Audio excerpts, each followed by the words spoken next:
Boy, do we have a lot to talk about with this guy. Though retired from his long-running WIP radio gig, he's got a lot going on right now, including a couple of big events over the next week or so. He's the author of this great book, Loud, and a Philly sports talk radio legend. Back with us on Philly Press Box Radio, Angelo Cataldi.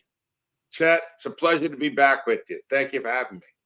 Well, we'll talk about the Philly sports scene in just a bit. Lots going on there, as always. But I saw you about 2 weeks ago at the Philly Film Festival premiere of the movie No One Died, the Wing Bowl story. And I got to tell you, Angelo, having attended 11 or 12 Wing Bowls myself over the years, that documentary from director Pat Taggart was terrific and really captured, I thought, the mayhem and fun of that 26-year Philly tradition. Well, I got to tell you, first of all, Chuck, I think less of you that you went to all those wing balls. I don't know what the heck you were thinking. But I agree with you that the documentary is spectacular.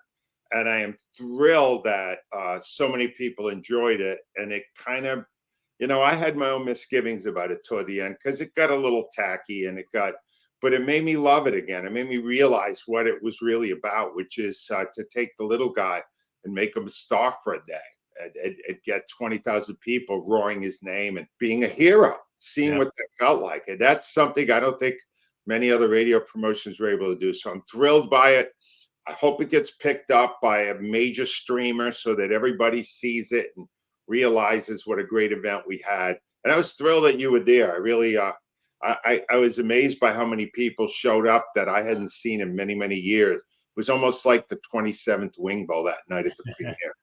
Yeah, it was great. A lot of alumni were there. And, one of the favorite things in the movie for me was this guy, Mize. For folks who don't know, Angelo, tell us about Mize.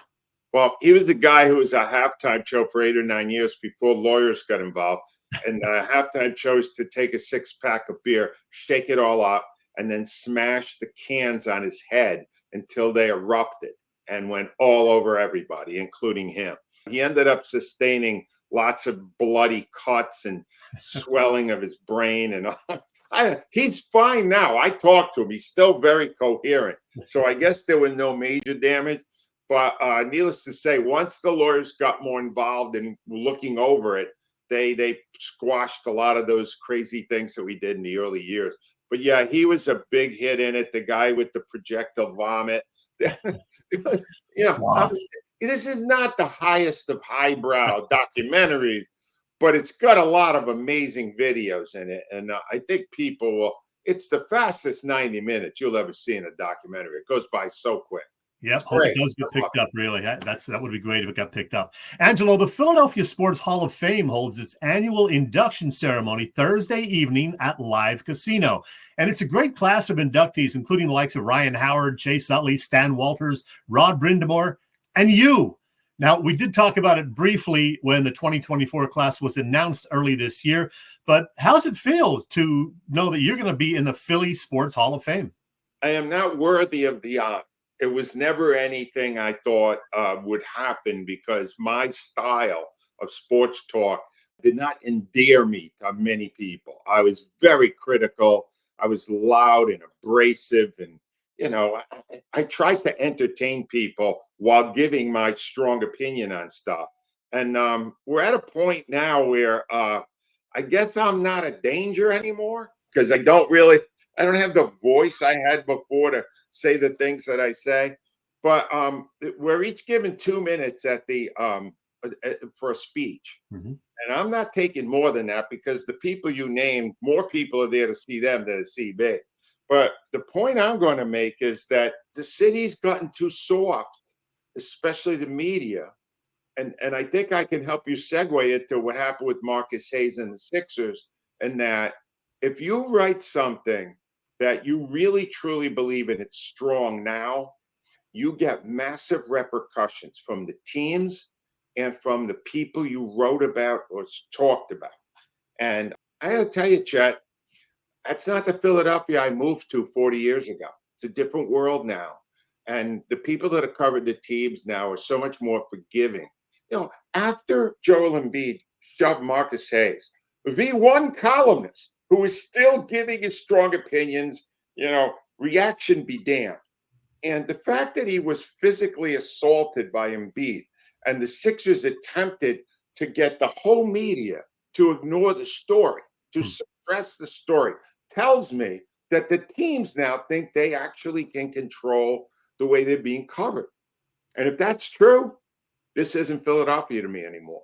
Well, let's do that segue, Angelo. How much of a mess are the Philadelphia 76ers right now? And what do you make of the whole Embiid thing not being on the court too often? It's the same thing. It's just drama.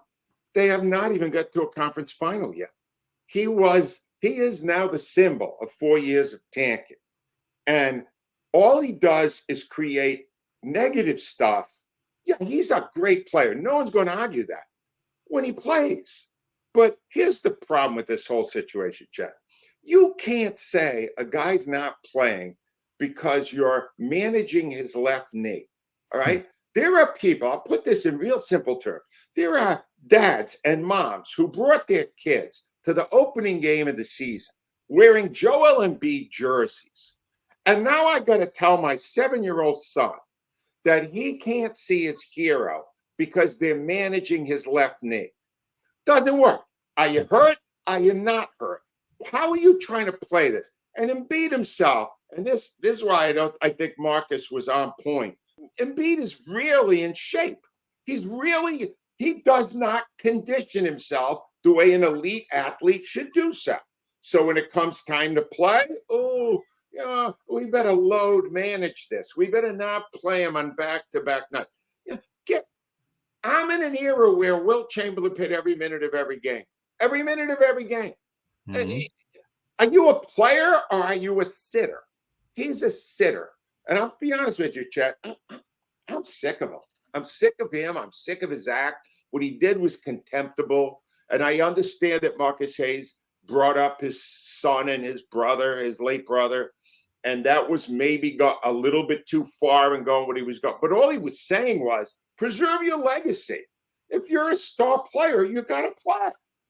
I mean, that's a message that Embiid would like people to ignore while he plays the victim again. But you know what? I've had enough of him. They're not going to win a damn thing with Joel Embiid here, Chet. They're not going to win while he's here, and tanking will have been a failure. I love watching the guy play, but yeah, I'm kind of with you now. It's just so frustrating. Hey, Angelo, they're putting you in the Philly Sports Hall of Fame, even though you were way off with your Eagles prediction this season. Now, I know you're not a Nick Sirianni fan, and he had a horrible game on Sunday. Let's be honest about it. But I saw the podcast in early September. You predicted the Birds would go 5-12 this year. Come on, Angelo. Yeah, that temporary insanity. I think it's more and more proof of my growing senility, Chet. You know what it was? I mean, I have a justification for it. I watched the last 7 games last year, and they couldn't beat anybody. They were awful. And I assumed that because they kept Sirianni, they would have that same cloud over them. But I'll tell you the truth. The 2 coordinators that came in, they rescued this. And a great move by Howie Roseman. Several great moves, but the biggest was Saquon Barkley. And Barkley changed the whole mentality. Now that offense, I'll tell you, what I saw Sunday and that win over the Jaguars, that near loss, but win over the Jaguars, was some of the most athletic plays in one game I've ever seen in my life. And I've watched football for 60 plus years. The Barkley's twist and turn down, that was an amazing sequence. The insane catch Dotson made near the sideline. Yeah. The play, Devontae Smith's touchdown catch, insanely great. Hurts, 17 yards, runs past everybody. The athleticism, and this kid bombed the linebacker. He is turned into a sensational player, and they won the game when Nakobe Dean made an unbelievable interception in the end zone to save the game. Howie Roseman deserves a better coach than Nick Sirianni. How can he put together a roster with this much insane talent and have an absolute village idiot running it? Because Nick Sirianni, all he did was keep giving points back to the Jaguars. 2-point conversion. The brotherly shove didn't work anymore, and he still kept going to it. Nick Sirianni is an embarrassment to an organization with enough talent to win a Super Bowl. That's my new prediction. The only thing that will stop them from going far now this year is the head coach on the sidelines. A couple of big games coming up at Dallas and home against the surprising Washington Commanders. Going to be interesting for sure. Hey, Angelo, your terrific book, Loud, which I have a copy of course, right here, has been out for just about a full year now. Was there anything you didn't put in the book that you wish you had? Well, there were a couple of things. I left out a couple of people. Signman John was one of my favorite callers. That kind of left me. I got it in the audio book. Ricky Batalico is one of my best co-hosts. Somehow he slipped through the cracks. But 99%, I got him, Batalico, in the audiobook as well. Most of it is exactly what I wanted to say, the way I wanted to say it.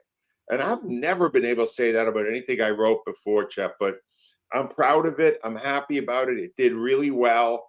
And all I could say now is hopefully people who haven't read it will check it out, because it's not just about me. It's 33 years of sports in our great sports city. All right. Last thing, I believe I told you once before, I was a huge fan of the Great Sports Debate back in the day on Prism, of course. And there's something special happening in connection with that classic show next Tuesday, the 12th, at Conshohocken Brewery's Puddler's Kitchen and Tap. What do you know about it? Here's what I know about it. It's all Glenn Mack now. But then the Great Sports Debate was all Glenn Mack. He did all the work on it. He's got this Conshohocken Brewing Company, and we're going to have a fundraiser that night. And I'm going to give you a clue. Before that, Chet, before we go out and greet all the fans and have a great time with them, we're going to film one last edition of the Great Sports Debate. And it's going to appear on Glenn's beer show on our own network, NBC Sports Philadelphia. And it's going to be me and Jason Stark and Al Morgani and, not Fenway. He passed away, the dog. Yeah. We're going to do a show, and we're going to do it using current topics. And I'll tell you what, I have no idea if we can still do that show. I'm rusty, right? You think I'm rusty on radio? I'm really rusty on television, but we're going to take a stab at it because there are a lot of people that really enjoyed that show, as silly and dumb and weird as it was. There's a new beer out in connection with it also, the Great Sports Debate, Amber Lager. I can't wait to try that. Favorite memory from the Great Sports Debate, not including Al's mullet?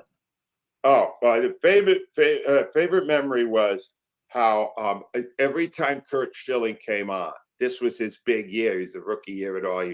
And he knew Mike Missinelli. He used to come on all the time with us. That I constantly harassed him at a time when everyone else loved him. And now, see, once in a while, I'm right, Chet. Now he's a national laughingstock. So I got that one right. And I love the fact that he hated me so much, because all these other guys would go, ooh, Curt, can we get you a soda? Can we get you something, Curt? You big sports star. And I would go, Curt, you're a big blowhard, and I think you're overrated. Screw you. I love it. Again, the Great Sports Debate fundraiser night happens next Tuesday, the 12th, at Puddler's Kitchen and Tap in Bridgeport, starting at 6 p.m. Going to be fun. I'll be there. Folks, the holidays are fast approaching, and if you have a friend or loved one who's a Philly sports fan, this book, Loud, makes a great gift. Angelo, I'll see you Thursday at the Philly Sports Hall of Fame inductions. Thanks for visiting Philly Press Box Radio again. My pleasure, as always, Chet. Thank you.